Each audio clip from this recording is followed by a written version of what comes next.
Alors, ce que je vous propose aujourd'hui avec mon collègue Benoît, c'est de vous parler un petit peu de Discovery. Alors, on va fonctionner en plusieurs temps.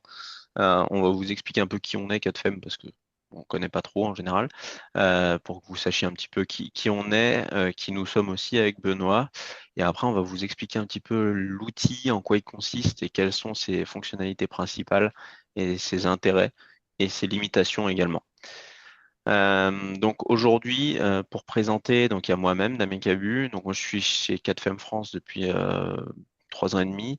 Moi je m'occupe de tout ce qui est CFD et optique chez nous. Donc la société, comme je vous l'explique un petit peu plus tard, distribue les outils de calcul ANSYS. Donc ANSYS fait la distribution pour, on va dire, les grosses entreprises du CAC 40 et pour tout le reste. Donc ça peut être de la assez grosse entreprise, mais pour tout ce qui est plus petite entreprise ou éventuellement académique, il passe par des distributeurs. Il y a un distributeur dédié à l'académique, donc le CNRS travaille notamment avec ce fournisseur-là, et nous on travaille donc avec des entreprises un peu plus petite taille. Euh, donc moi je fais tout ce qui est support technique, formation sur tous les outils CFD optique de la gamme ANSYS. Et je vais être accompagné de mon collègue Benoît, qui lui a la casquette mécanique, qui est plutôt dynamique, explicite de base, et qui va vous parler un peu de l'implicite, de l'explicite et des différentes fonctionnalités de Discovery en mécanique.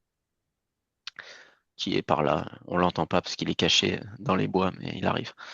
Euh, donc, qui nous sommes 4FEM? En fait, on est un groupe allemand de base.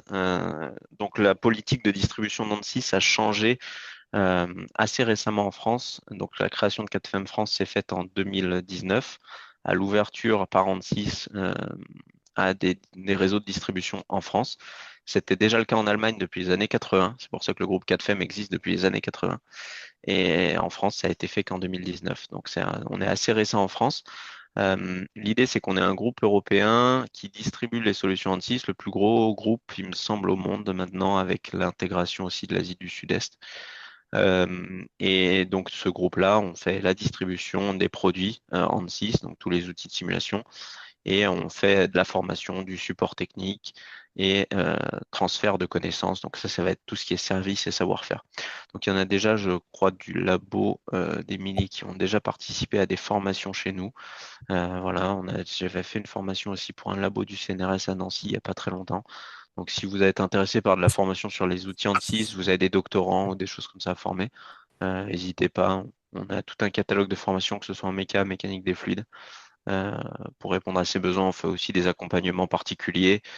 Si vous avez des projets, des consortiums que vous montez en R&D avec des sociétés, avec des CIFRE ou autres, où vous êtes intéressé pour avoir dans le consortium financé un partenaire de formation, nous on est très friands de ce genre de projet-là aussi un peu plus académique.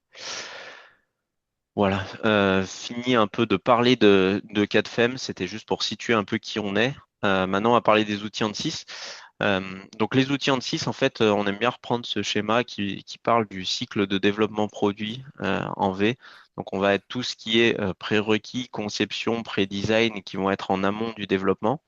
Après, on va aller dans les profondeurs de la technique et on va aller utiliser les outils de validation, typiquement Fluent, Mechanical, tous les outils que vous avez l'habitude de rencontrer dans la simulation ANSYS. Et après, on va avoir tout ce qui va être intégration sur le produit et service, donc opération, service, donc tout ce qui est SAV, maintenance et compagnie. Donc en fait, ANSYS a des outils qui permettent de traiter un peu tout ce cycle de développement. Donc en fait, on va avoir des outils de prédimensionnement, de conception, euh, des outils de simulation de validation et après des outils d'intégration. Donc là, on va avoir tout ce qui va être modèle réduit, on en parlait juste avant, donc création de modèles réduits, intégration avec Twin Builder pour faire des jumeaux numériques et ces choses-là. Euh, Là, entre la conception et le calcul, il y avait quand même un gap où il n'y avait pas d'outils qui pouvaient être un peu hybrides entre les deux. Et on avait des équipes de conception qui savent très bien concevoir un produit, dessiner un produit qui soit bien fait. en essayant de limiter la matière, en respectant certaines contraintes. Mais par contre, pour la validation de la performance, on était souvent obligé de passer par des équipes de calcul. Et donc là, on sentait qu'il y avait un besoin, niveau ANSYS, sur cette jonction entre les deux. Alors pourquoi? Euh, Hop, donc là, ça reprend un peu les outils ANSYS, on va passer un petit peu vite. Pourquoi? C'est parce qu'en fait, souvent, on a dans les entreprises, alors on est là où nous, les présentations sont plus orientées entreprises, parce qu'on est souvent en train de discuter avec des industriels, un peu moins que des académiques, le discours est peut-être un petit peu différent. Mais dans l'industrie, en général, on a beaucoup, beaucoup de concepteurs et de designers qui vont créer des produits et très peu de spécialistes de la simulation. Le problème étant, c'est que on a 10 designs qui sont proposés. La personne au calcul doit passer les 10 designs tout seul, faire des retours. Le concepteur doit reprendre sa pièce, refaire ses designs, et puis après, derrière, ça repasse au calcul, et on perd beaucoup, beaucoup de temps avec ces itérations-là. L'idée, c'était de trouver un outil qui nous permet de pouvoir dégrossir les idées déjà au niveau du design sans être obligé de forcément passer par des équipes calcul. Ou même pour que quelqu'un qui, dans une plus petite société, fait du calcul et du design, puisse prévalider des idées sans être obligé de passer par des outils où on est obligé de faire des maillages sur lesquels on va passer beaucoup de temps, des calculs qui vont être assez longs, notamment en CFD où les calculs sont vite assez longs. Donc là, on sentait qu'il y avait un besoin à ce niveau-là. Et donc, c'est dans cette idée-là qu'a été créé Discovery. L'idée de Discovery, c'est de proposer un outil qui soit assez simple d'utilisation pour que des non-experts de la simulation puissent éventuellement mettre les mains dedans et essayer de faire des premiers calculs, qui sortent des résultats très rapidement à l'étape de pré-design et qui nous permettent un peu de dégrossir les idées. Est-ce que ça, c'est une bonne idée? Est-ce que ça, c'en est pas une? Par exemple, pour homogénéiser des débits ou des choses comme ça en CFD, bah, si je tire de la matière, est-ce que ça va aider à homogénéiser le débit ou pas? Bah, ça, on peut le faire très rapidement, ça prend 2 minutes. Là où sinon, on est obligé de faire un design, on passe par Fluent, on passe 3 jours de calcul où on a un résultat extrêmement précis, mais qui était peut-être pas nécessaire pour juste dire que c'était une mauvaise idée de tirer la matière dans cette direction, et après retourner au design. Donc là, c'est l'idée qu'il y a derrière cet outil. L'idée, c'est de gagner du temps à cette étape-là. Ça va pas remplacer Fluent, ça va pas remplacer Mechanical, c'est pas sa vocation à proprement parler à cet outil. Et nous, on est en tant que qu'ingé d'applications qui ont plutôt tendance à utiliser Fluent et Mechanical, on est conscient que ça a des limitations et on est conscient que ça remplace pas la validation par un outil de validation derrière. Mais par contre, ça nous permet de pouvoir trier les bonnes et les mauvaises idées dès la conception. Tu m'arrêtes, Benoît, hein, si tu as envie de rajouter ou si je dis une bêtise. C'est très bien. L'idée, c'est que cet outil-là, on va avoir trois modes. Le mode modèle, qui va nous permettre de faire de la conception, entre guillemets. Je ne vais pas appeler ça conception, parce que s'il y a des gens qui font beaucoup de CAO, ils vont pas être contents. Mais qui permet de faire de la, entre guillemets, conception, donc de préparer la géométrie, qui permet de tester des designs. Et après, on a un mode Explore qui fait du calcul en live sur GPU, où là, on voit par exemple la matière qui est tirée. Là, on voit que tout le débit passe ici, on veut l'homogénéiser, ben, on vient tirer la matière et puis l'écoulement se met à jour directement. Donc cet écoulement, il est calculé de manière simplifiée sur carte graphique, ce qui fait qu'on va avoir un résultat qui va être quasi instantané. Et après, on a un mode Refine qui, là, pour moi, d'un point de vue fluide, par exemple, essaye de faire un peu ce que fait Fluent avec des fonctionnalités de maillage limitées qui permettent d'être plus faciles à utiliser. Mais pour moi, si on commence à utiliser des méthodes maillées, autant mailler bien plutôt que de mailler mal parce qu'on aura des mauvais résultats. Si on commence à utiliser le mode refine, c'est qu'on utilise le solver de Fluent en fait en fond, par exemple en fluidique, et, euh, et on a des technos de maillage qui sont un petit peu justes de mon point de vue purement calcul. Donc de mon point de vue, ce mode-là, il est là parce que ça permet de faire la continuité, de faire la suite, et c'est plus facile à utiliser que Fluent dans les faits. Euh, mais pour moi, ce mode-là a peut-être un peu moins d'intérêt à proprement parler à l'heure actuelle dans l'outil. Par contre, le mode live vous permet de faire du live sur GPU. Et là, par exemple, j'ai une idée, je teste, je tire la matière, c'est une bonne idée ou pas, je vois directement le résultat, qui est un résultat première approche, mais qui me donne un résultat. Et là, je vais laisser Benoît prendre la parole sur la partie modeling. Yeah. Super, merci Damien. Euh, donc effectivement, là, ce qu'on vous propose, c'est, vous avez vu les trois cases dont Damien vient de parler. Donc il y a la préparation de la géométrie, mode refine et analyse pour dégrossir et mode refine.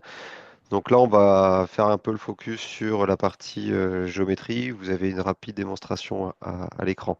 Alors, qu'est-ce qu'on va pouvoir attendre de cette partie géométrique? Bien évidemment, en tout cas, pour nous, c'est une évidence, c'est que ça n'a pas vocation à remplacer les outils de CAO qui vont pouvoir permettre de faire de l'architecture, pouvoir faire des connexions avec des FAO et des choses comme ça.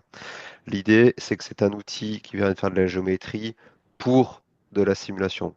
Euh, la CAO, c'est le point central de tous les process de développement numérique, mais quand on a notre CAO, on ne le voit pas sous le même point de vue. Si on va faire de la FAO, si on fait de l'archi, si on fait de la simulation, et même différents types de simulation, ou bien du rendu réaliste, ou des choses comme ça.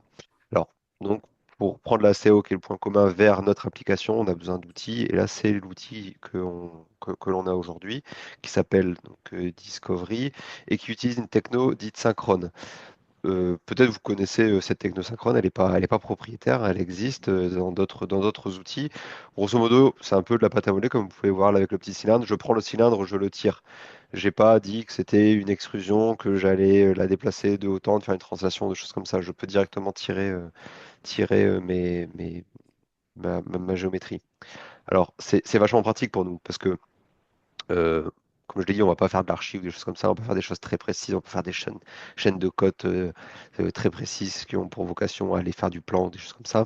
Donc, on a besoin d'un outil qui va nous permettre de travailler simplement, rapidement et efficacement la géométrie. La technosynchrone s'adapte bien pour cela. Euh, et donc, effectivement, je rejoins Damien en disant que on parle pas forcément de faire de la conception. Moi, j'appelle plutôt ça pouvoir maqueter. Admettons, on a un premier résultat, on a besoin de modifier rapidement la CAO pour voir dans quelle direction la vraie conception va devoir aller. Et ben, on a besoin de maqueter, donc besoin rapidement de tirer un peu grossièrement une géométrie. Et donc ça s'adapte bien. Donc c'est ce que montrait la vidéo. Euh, Toujours pareil sur cette technosynchrone, ça permet aussi de pas avoir trop de limitations en termes de CAO. La CAO qui est intégrée peut être aussi très importante en termes de nombre de pièces, en termes de complexité. On va pouvoir travailler de façon relativement fluide avec ça. Donc là, vous avez quelques exemples, hein. Si je prends, bon, sur un avion, on peut comprendre. Faire du calcul de raideur, par exemple, hein, sur une structure complète. C'est un avion, ça peut être un véhicule, un bus ou des choses comme ça. En bas à droite, on va prendre un ensemble industriel global. Donc dans la partie discovery, en termes de mécanique, on va voir qu'on ne peut pas tout faire, mais on a vu aussi que la partie discovery était juste le point d'entrée à un process de développement numérique global. Et donc si on a préparé pour de la simulation un ensemble industriel pour faire de l'étude au séisme, hein, c'est des choses qu'on pourrait faire en étude au séisme, on va pouvoir utiliser Discovery pour ça. On va retrouver une arborescence. Cette arborescence va nous permettre également de travailler sur le nom, de travailler sur des sélections nommées pour ensuite pouvoir avoir un travail plus performant, pour rééditer nos géométries, pour faire des études paramétriques. Je ne vais pas en dire plus sur les études paramétriques, Damien en parlera dans sa partie avec un exemple fluidique. Donc, deux exemples appliqués en termes de géométrie, simplification, préparation de la géométrie. Quand on parle de la partie fluide, ben, souvent on nous donne la partie matière et pour la partie fluide, on va faire l'extraction de la fibre neutre. Donc l'extraction de la fibre neutre va demander une première chose de réparer, préparer la géométrie et ensuite on fait l'extraction de la fibre neutre.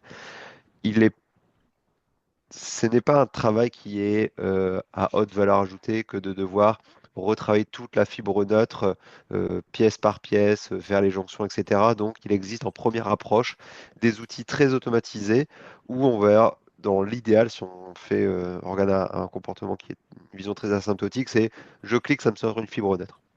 Ça, c'est très idéaliste, mais il y a ces outils. Si ça fonctionne, on a tout gagné. Si ça fonctionne pas, eh bien, c'est pas grave parce que peut-être l'outil en automatique a déjà fait 80% du travail. Et ensuite, on sait qu'on a des outils qui sont beaucoup plus à la racine d'un point de vue CAO. Donc, je vais faire des extrusions, dessiner des sketchs, aller faire des opérations booléennes pour aller finir les 20% qui me restent. Et donc là, on va pouvoir avancer très rapidement dans un travail qui initialement n'a pas une très grande valeur ajoutée pour le résultat final.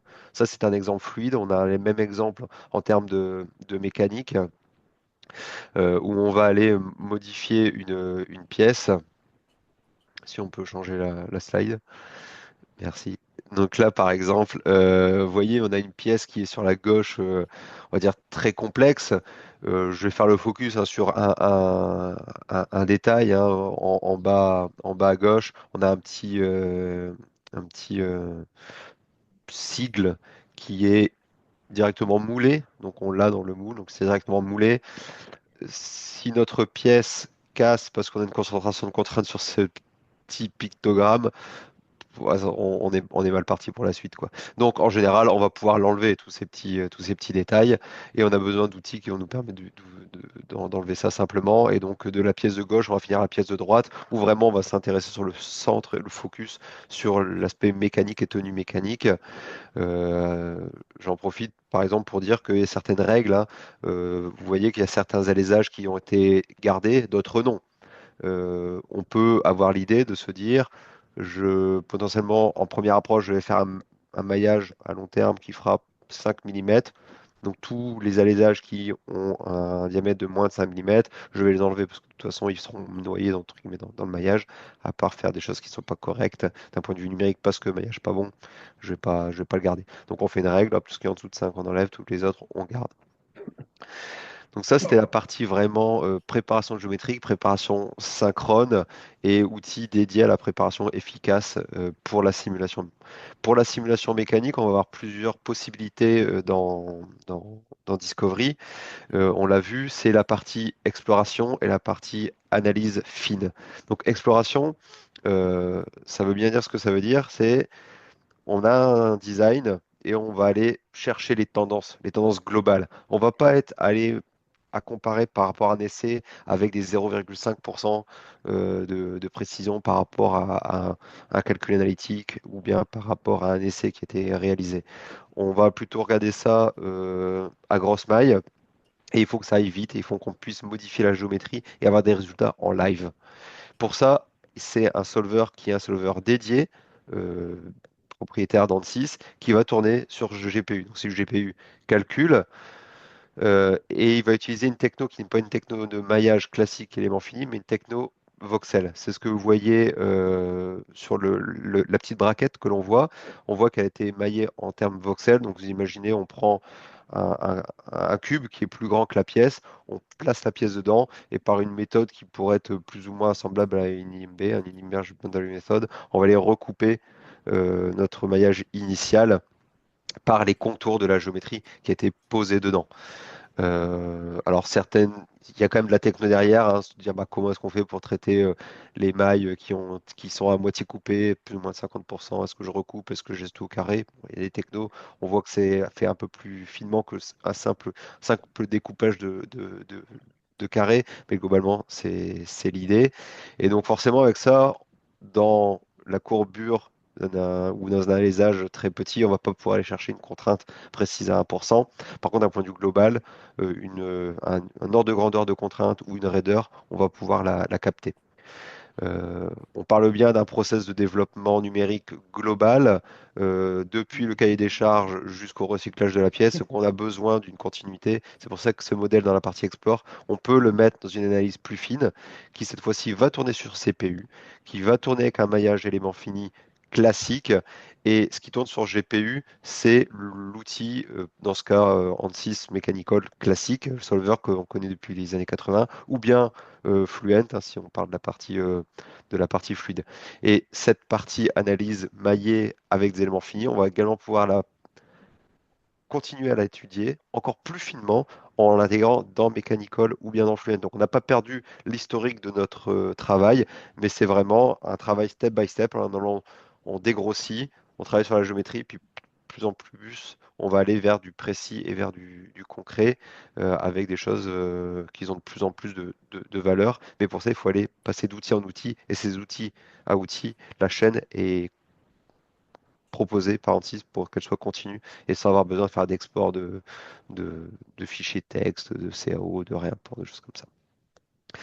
Alors, maintenant, si on continue à aller de plus en plus dans le détail, la partie mécanique, qu'est-ce qu'on va pouvoir faire? On va pouvoir faire de l'analyse mécanique statique et en partie statique linéaire et en partie non linéaire, de l'analyse modale, de l'optimisation topologique euh, et puis de l'analyse thermique. Ça, je crois que je l'ai déjà dit. Donc là, on a un exemple d'analyse mécanique qu'on va pouvoir faire. En haut à droite, oui, c'est une analyse mécanique. Et puis sinon, de l'analyse thermique en bas à droite. Alors, un petit exemple de ce qu'on va pouvoir faire.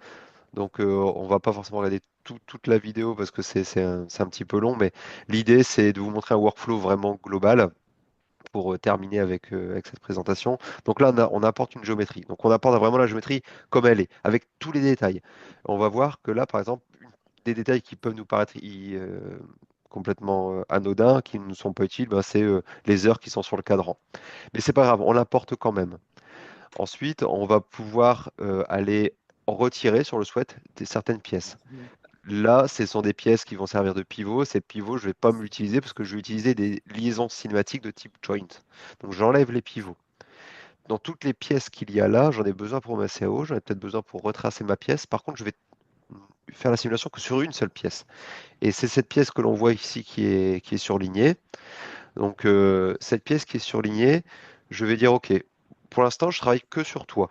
Et donc, on active uniquement cette pièce pour la simulation. Le reste est présent d'un point de vue de la CAO, mais ne sera pas actif d'un point de vue de la simulation. On va mettre des conditions limites, donc avec un système de halo que vous voyez ici central. J'ai pas besoin d'aller bouger la souris, taper plein de lignes de commande. J'ai quelque chose qui est très accessible et je vais pouvoir mettre en données une simulation mécanique avec des conditions limites, un effort. Et là, j'ai mes résultats qui vont tourner. Là, pour l'instant, je travaille sur du GPU, donc j'ai des résultats qui sont très simples. Bon, j'ai un résultat qui est créé, ok, il vaut ce qu'il vaut. Je me dis, bah là, j'ai une surcontrainte, je vais aller modifier la géométrie. Et vous voyez, on modifie la géométrie alors qu'il y a encore alors qu'il y a encore les résultats. Au moment où je lâche ma géométrie, automatiquement, le calcul live se met à tourner et j'ai les résultats. Alors, ces résultats, on peut les voir d'un point de vue graphique, mais vous avez aussi le petit graphique qu'on voit ici, là, Max von Mises. Et donc, chaque point correspond à une idée de design que l'on a. Et on voit l'évolution des performances de ma structure en fonction de ce que j'ai fait géométriquement. Et donc, on peut aller de plus en plus vers là où on souhaite aller d'un point de vue du respect du cahier des charges tant d'un point de vue graphique avec le plot ici des contraintes qu'avec l'évolution vraiment de certains critères bien définis. Alors là, on met add to physique, une autre pièce, parce que là, on l'a fait sur une pièce, mais ce qu'on voudrait maintenant, c'est le faire sur une deuxième pièce. Donc d'une pièce, je passe au traitement d'un assemblage. Donc là, dans l'arborescence, on voit qu'il y a des subtilités euh, avec le fait que... Je me permets de demander, vous m'entendez encore? Ok, c'est parfait. Donc, on va faire un assemblage. Donc, on va mettre une condition limite qui est un petit peu plus évoluée. On va mettre à la fois sur un seul alésage une rotation et bloquer une rotation. Donc là, on les en radian, on peut les mettre en degrés. Il y a des conversions automatiques qui sont faites, toujours en se fixant sur système de halo. Alors, la grosse chose ensuite, c'est de prendre le contact entre la petite pin et puis l'ensemble en vague que l'on a là. Et donc pour ça, on va pouvoir définir des contacts. Donc des choses quand même assez poussées, hein. On va prendre de raideur de contact, on va parler de taille de recherche. Donc là, c'est la pinball. Ces contacts, on va pouvoir le mettre un coefficient de friction. Alors ça, c'est en Explore, peut pas le faire, on va pouvoir le faire en Refine. Mais en tout cas, on peut avoir des contacts qui sont collés ou des contacts qui ont de la friction. Si j'ai un contact qui peut s'ouvrir et se fermer, comme c'est le cas, je passe en non linéaire. Ce que je vous disais, on a de la statique non linéaire avec définition du nombre d'itérations min-max de l'algorithme de Newton-Raphson qui est automatiquement déclenché quand j'active les non-linéarités. Donc ça, c'était le résultat, ou en tout cas la mise en place d'une simulation depuis le très simple jusqu'au très complexe. Donc là, cette animation-là, ça a juste pour vocation de vous montrer un petit peu le résultat en non linéaire. Et donc on voit qu'on a des choses qui sont en grand déplacement avec du grand glissement. Alors pour les limitations, on peut faire uniquement du grand glissement avec du contact ouvert fermé. Mais je ne peux pas faire de non-linéarité de type hyperélasticité, plasticité, euh, ouais, surtout ça. Et donc après, bah, on a la chose qui continue. Bon, ça, c'est l'outil qu'on ne présente pas aujourd'hui, mais dans Mechanical. Et donc, notamment pour travailler du ANSYS vraiment en dur, on voit que le contact qui a été défini précédemment bah, est maintenu. Donc, je n'ai pas ce travail à refaire. Certaines choses, on va passer assez vite pour que Damien ait le temps de présenter sa partie. Des choses sont rajoutées d'année en année. C'est un outil qui évolue énormément. Et donc là, typiquement, c'est la possibilité de mettre de façon très automatique des assemblages boulonnés, vissés avec de la précontrainte. Et donc concrètement, si on va depuis la partie Explore jusqu'à Mechanical, c'est une BIM avec des séries ou bien avec des RBE2 en fonction du vocabulaire que vous avez, avec une BIM sur lequel on va mettre une charge sur la BIM. Tout ça est des postes et les efforts sont transcrits sur les différentes pièces par des RBE2 ou des sériges.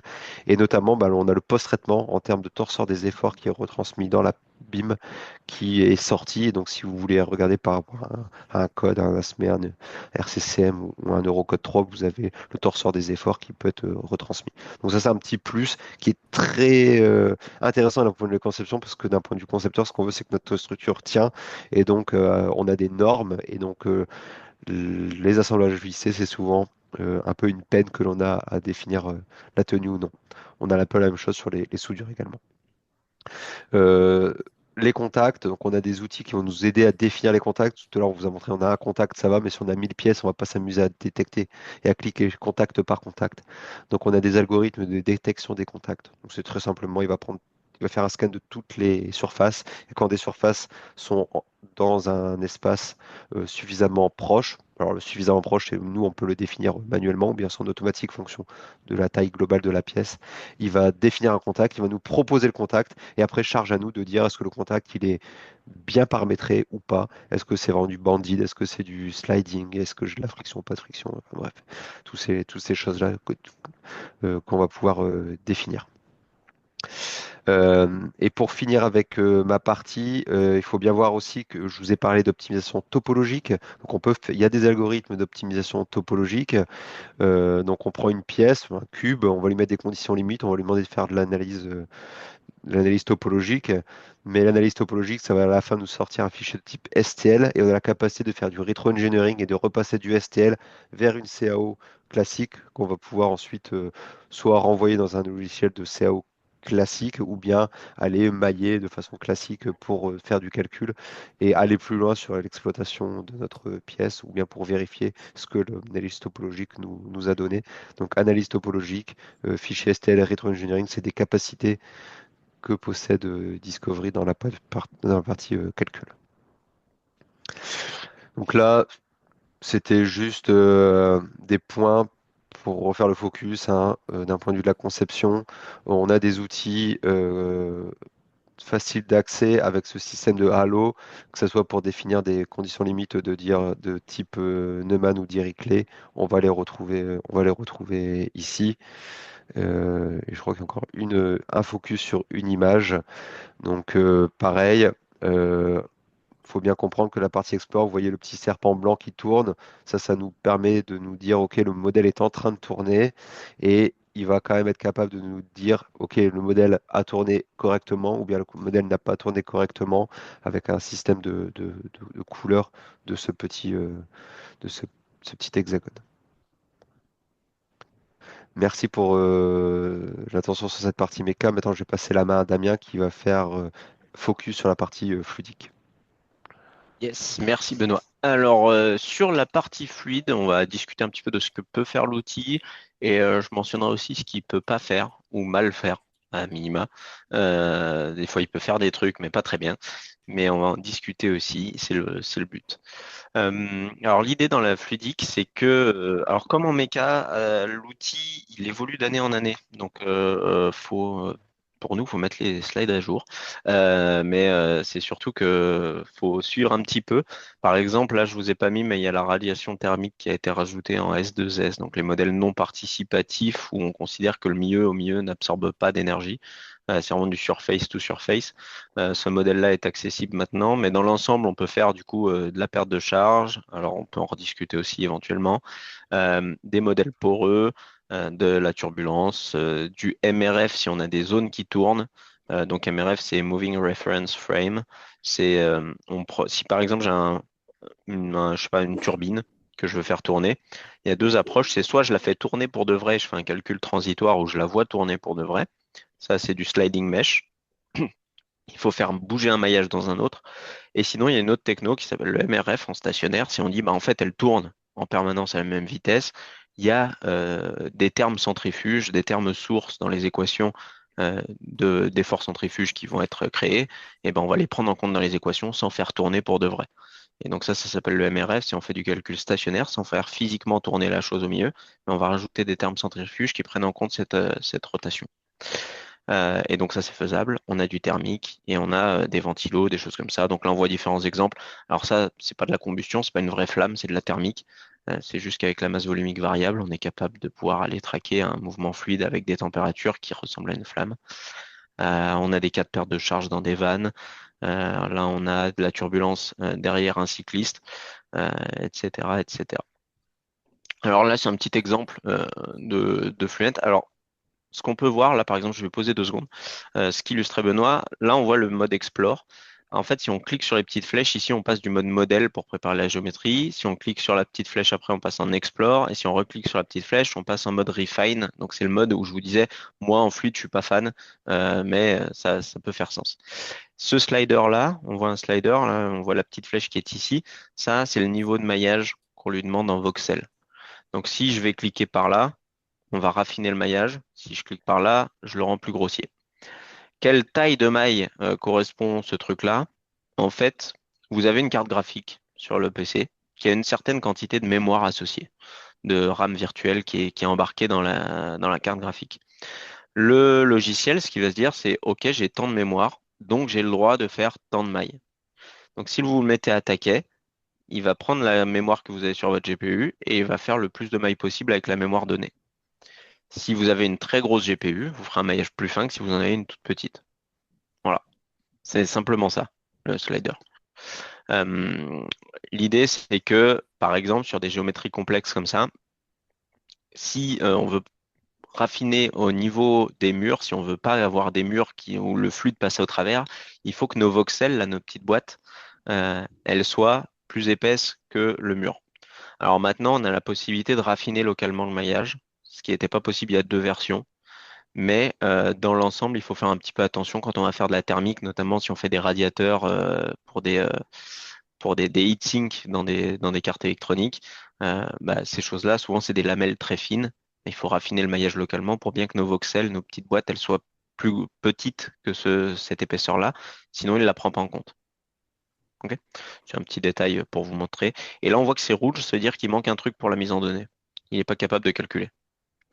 Quand il passe jaune, ça veut dire qu'il est prêt. Et quand il passe vert, c'est que le calcul est lancé. En fait, là, on n'avait pas nos conditions limites. Donc là, on va aller poser des conditions limites. Donc là, il me semble que c'est enfin, ça, c'est sûr, même c'est de la convection libre. Donc là, on va simplement lui dire que ça, c'est des sorties à température ambiante. Donc là, on voit la zone fluide qui a été extraite directement, d'ailleurs, à partir de la CO de la maison. Là, on a un flux de chaleur qui est dans le centre, qui va être généré. Et donc là, on voit qu'on est jaune, donc on est bon. Quand on appuie sur le bouton ici, il lance le calcul. On voit le petit serpent qui tourne, là, comme disait Benoît. Ça veut dire qu'il est en train de faire le calcul. Et là, on va pouvoir activer des post-traitements différents. Donc là, pour aller suivre la chaleur qui va monter directement. Donc là, on est sur un cas de convection libre.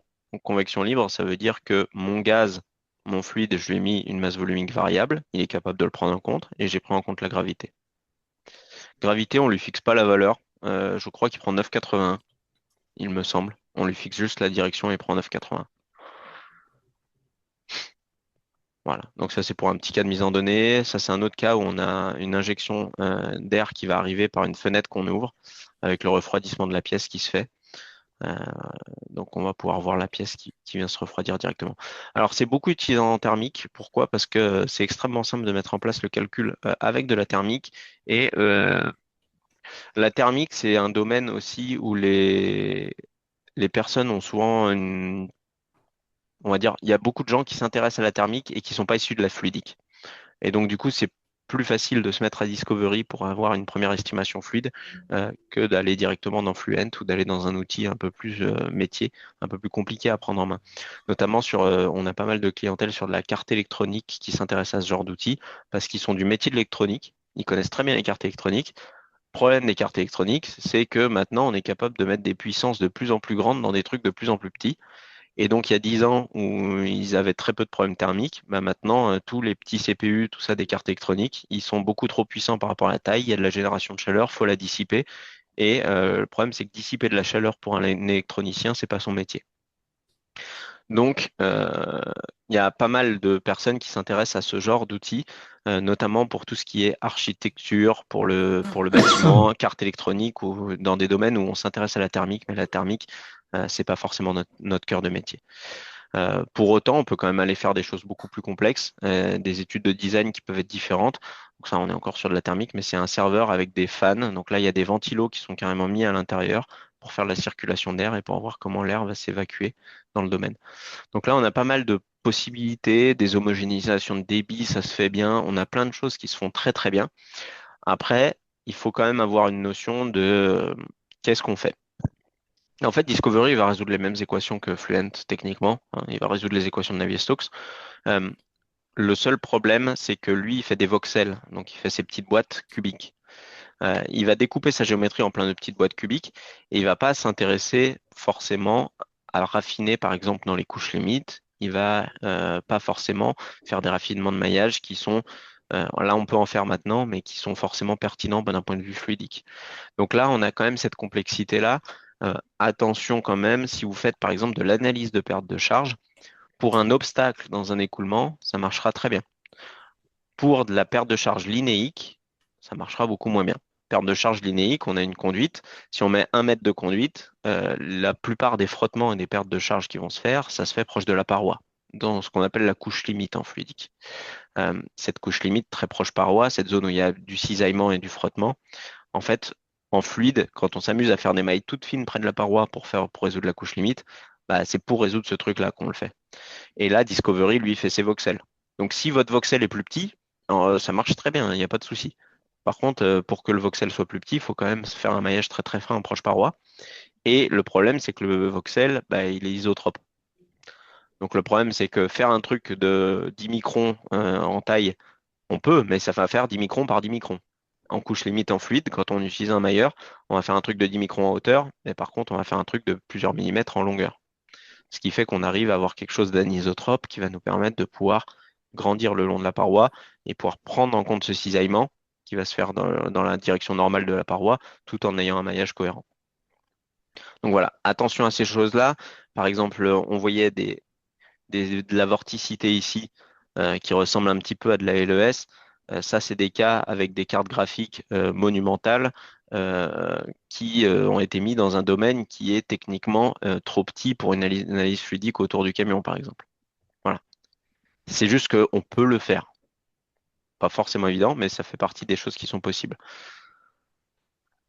Donc la LES, elle est possible techniquement si on arrive à faire des voxels assez petits. Sur la fluidique, voilà, on a pas mal de possibilités. Je vous ai mis une petite liste là des technos. Euh, N'hésitez pas à creuser, à les tâtonner dedans. Attention au maillage, surtout en fait, c'est surtout ça qui va être limitant dans Discovery. Euh, et en fluidique, pour moi, quand on commence à faire des méthodes maillées, il faut maîtriser suffisamment bien son maillage pour faire les choses correctement. Si c'est pour faire de l'approximatif quand même, faire du maillage, je vois pas l'intérêt. C'est pour ça que le mode analyze de Discovery, attention à ce que vous faites, on maîtrise moins bien son maillage. Donc vu qu'on maîtrise moins bien son maillage, on peut quand même faire des trucs qui sont première approche, mais ça va prendre 10 fois plus longtemps que le mode explore, qui lui par contre va réagir en live. Et un des gros intérêts du mode Explore, notamment, c'est l'étude paramétrique. Typiquement, là, c'est un distributeur où on s'intéresse à homogénéiser le flux entre les différentes veines. Et là, on met en paramètre euh, la hauteur de ces renfoncements ici. Et en fait, on met ça en paramètre, on génère tout un plan d'expérience. Et ce plan d'expérience, après, on va pouvoir le lancer en mode Explore. Le mode Explore, pour un cas comme ça, le calcul, il met peut-être une minute, même pas à se faire en mode Explore. Donc, du coup, on peut faire 50 points de variation, on n'en aura même pas pour 1 heure.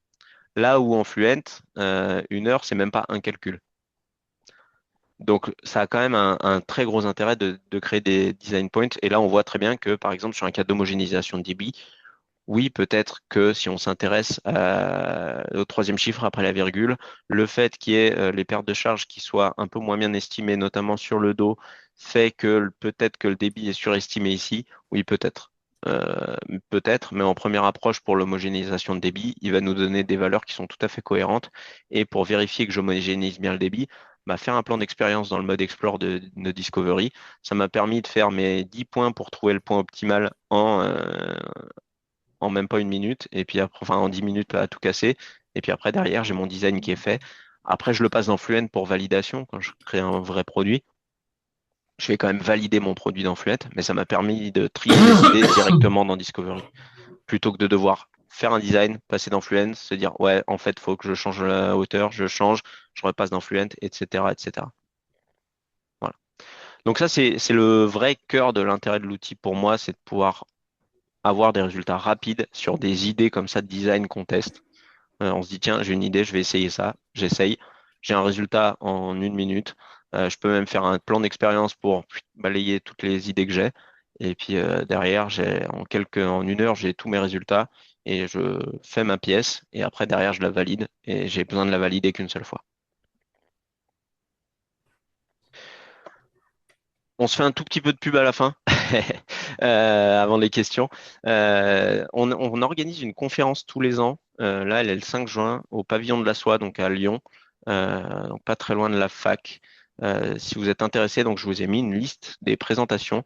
Donc on a une présentation IA, une présentation assez généraliste sur le concevoir et produire durablement d'Emmanuel Vasse, donc qui est plutôt CFD de base chez Constellium.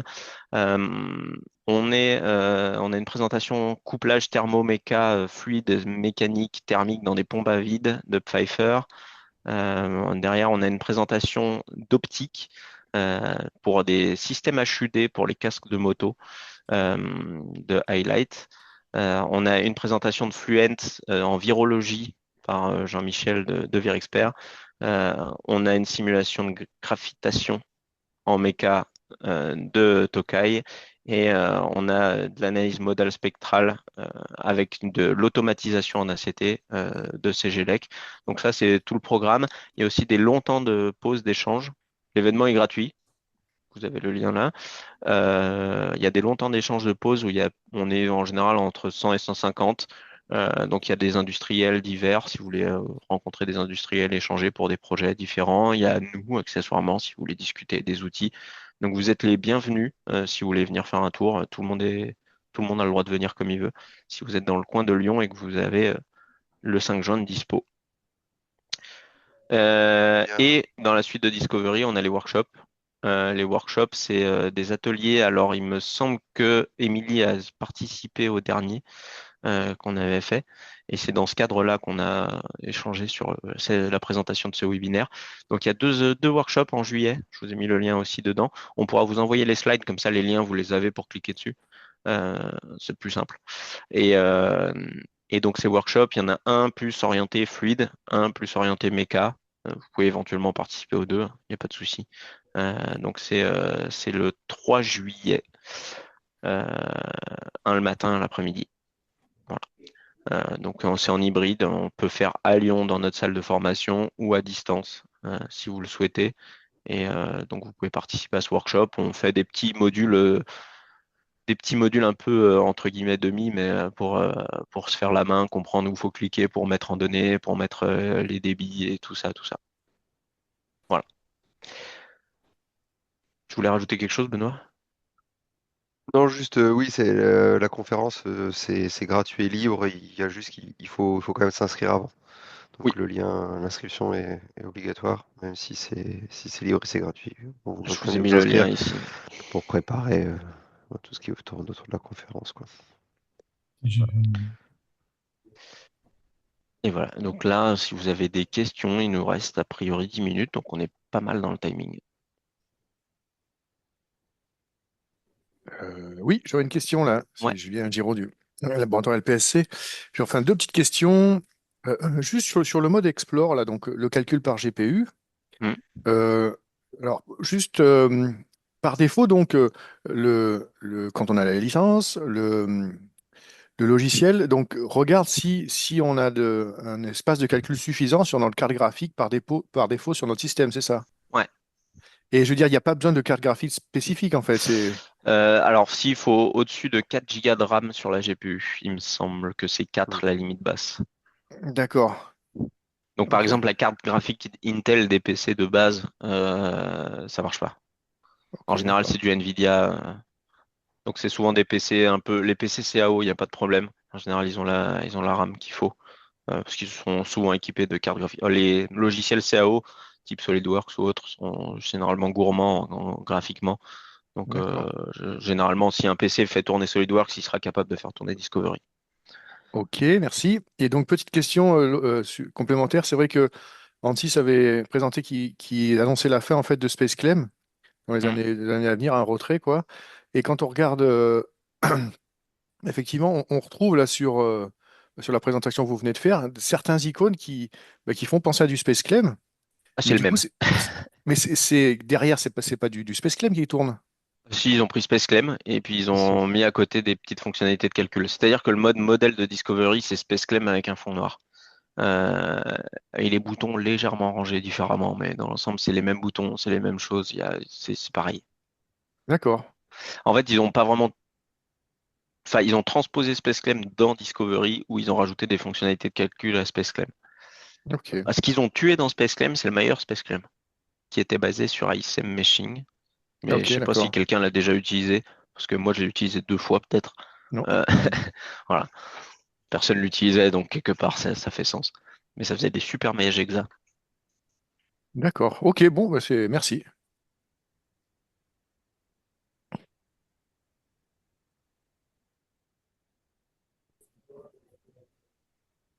Moi, j'avais une question sur les modifications de géométrie, simplification, ce genre de Mm, choses. Est-ce que quand on importe des steps, mhm. est-ce qu'on arrive à faire toutes les modifications, changer un rayon de congé, déplacer une pin ou un truc comme ça? Sur un step, on peut faire ce qu'on veut, sur la base d'un step, modulo qui soit importé correctement. Non, parce que les steps, quand on passe au format step, des fois, il y a de la détérioration quand on passe d'un outil à l'autre. Euh, des choses qui de base sont des corps qui deviennent des surfaces parce qu'elles sont mal fermées ou des choses comme ça. Mais dans l'ensemble, ça se passe bien et après on peut manipuler comme on veut. On peut faire du modeling sur un step, quoi. D'accord, donc une bonne géométrie step qui est issue d'un vrai Mm. logiciel CAO, on arrivera à faire toutes les Ouais. simplifications. Ouais. Et d'ailleurs, Après, nous on dit aux gens que quand on fait la formation que l'outil Discovery, vous n'allez jamais dessiner une pièce entière dessus. Le but, c'est de faire un truc en CAO, de le passer en step et de passer dans SpaceClaim. Ok. Je sais pas ce que tu voulais rajouter, Benoît. ouais, non, c'est la phrase si on a un bon fichier step qui vient d'un outil de CAO, si vous avez l'outil de CAO, vous pouvez lui donner Mm. directement en natif la CAO. Il prend tous les formats classiques, Creo, Katia, SolidWorks, SolidEdge, Rhino, enfin tout ça, il les prend en natif. Donc vous n'avez pas besoin de prendre, je sais pas, mettons votre SolidWorks, le transformer en step et le step le mettre dans Discovery. Vous pouvez directement prendre votre fichier SolidWorks et le mettre dans Discovery parce que au moment de l'import, en fait, ce que Discovery fait, que ça soit un fichier natif ou un fichier générique type step ou JS, il va le reconvertir dans son propre format. Donc, si éventuellement ça permet d'éviter une transformation, N'hésitez pas aussi à prendre directement votre fichier natif et à le mettre directement dans Discovery. C'est complètement supporté. Il va pas pouvoir régénérer votre fichier SolidWorks parce que bien sûr il n'y a pas tous les outils pour aller écrire les fichiers Dassault ou PTC ou autre. Donc vous pouvez exporter après modification du step de l'IGS, mais vous pouvez importer du natif. Il est en reader, il peut pas écrire mais il peut lire.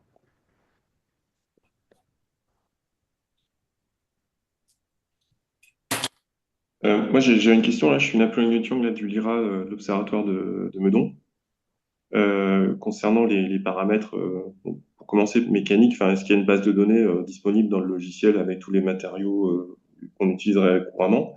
Et côté fluidique et thermique, est-ce qu'il y a aussi les paramètres disponibles dans le code concernant enfin, les paramètres physiques des fluides utilisés, soit de l'air majoritairement? Et est-ce que le rayonnement en thermique est géré aussi? Alors, Ah, je commençais par la ouais. partie méca et la partie matériaux. Je laisserai Damien pour la partie fluide. Alors, pour la partie matériaux, donc c'est vrai pour la méca et pour la fluide en partie. euh, oui, il y a une petite base de données de matériaux. Cette base de données, il faut bien voir quand même, c'est pas du matériau spécifique, hein, c'est une espèce de moyenne des matériaux qu'on peut retrouver. Mais ça a le mérite d'exister et ça permet de lancer une simulation déjà, au moins pour Saturn et tout ça. Après, si vous avez besoin d'aller plus loin dans les matériaux de façon plus précise, deux solutions s'offrent à vous. On peut lier un outil qu'on appelle Granta, qui était avant CES et Dupac, hein, pour ceux qui peut-être vous connaissiez sous l'ancienne appellation. Bon, maintenant ça s'appelle Granta, mais c'est le même, c'est un rachat. Euh, on peut charger la base de données. Donc là, vous avez des milliers de matériaux possibles avec des dénominations qui sont un peu plus des dénominations qu'on rencontre dans l'industrie, pas une dénomination un peu plus commerciale, entre guillemets. Par exemple, un alu, ce sera pas juste un alu. Vous aurez un alu T6 ou tout autre type d'aluminium, quoi. Euh, et après, bah, sinon, vous pouvez aussi gérer votre propre base de données matière. Donc, vous pouvez créer votre modèle matériau, l'enregistrer dans une base de données. Quand vous allez réouvrir votre disco pour faire la simulation, ben, le matériau que vous aviez créé, il sera toujours présent et vous pourrez le réutiliser. D'accord. Merci. Et après, pour la partie fluidique, modèle de rayonnement, donc il y a le S2S, il n'y a pas de milieu participatif pour l'instant. Euh, donc, il faut partir du principe que si vous êtes en air ou des choses comme ça, il n'y a pas trop de participation du milieu. C'est vraiment du rayonnement surface à surface et on néglige l'absorption du milieu. Si vous avez des fumées ou que vous avez du liquide et qu'il y a une nécessité d'absorption, là, il faudra passer sur Fluent. Et niveau matériaux, donc pareil, il y a la même base de données. Il y a aussi des données accessibles via Granta. Euh, Vous pouvez créer vos tables pour la variation de masse volumique en fonction de la température, variation de la viscosité en fonction de la température. Donc, si vous avez un range d'applicabilité, un range de travail, vous pouvez très bien définir une masse volumique variable dans votre plage d'intérêt à partir de corrélations que vous avez ou une table Excel que vous avez. Euh, Si vous voulez aller chercher des propriétés thermodynamiques un peu plus complexes, alors il y a aussi la formulation idéale gaz pour les gaz. Par contre, si vous voulez aller chercher des choses beaucoup plus complexes, type tab RGP ou Denist, il faudra plutôt passer dans Fluent pour l'instant. D'accord. D'accord. Pareil, tout ce qu'on vous dit, il y a un côté pour l'instant, dans le sens où, dans le sens où l'outil d'une version à l'autre, il y a 5-6 fonctionnalités qui sont rajoutées. Donc c'est vrai que c'est un peu délicat. D'ailleurs, j'y pense parce qu'on a oublié de le mentionner, il y a aussi beaucoup de fonctionnalités de scripting hein, dans Discovery. Vous pouvez tout automatiser via du script. Voilà. D'accord.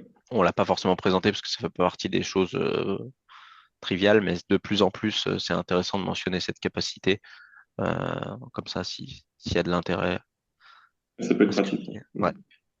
Ouais, tout comme peut-être une nouveauté aussi qu'on n'a pas, mais qui peut être intéressant, c'est de faire de l'électromagnétisme basse fréquence. Et donc typiquement mettre un courant qui traverse, et puis après par effet Joule, ça chauffe et vous continuez l'application thermique.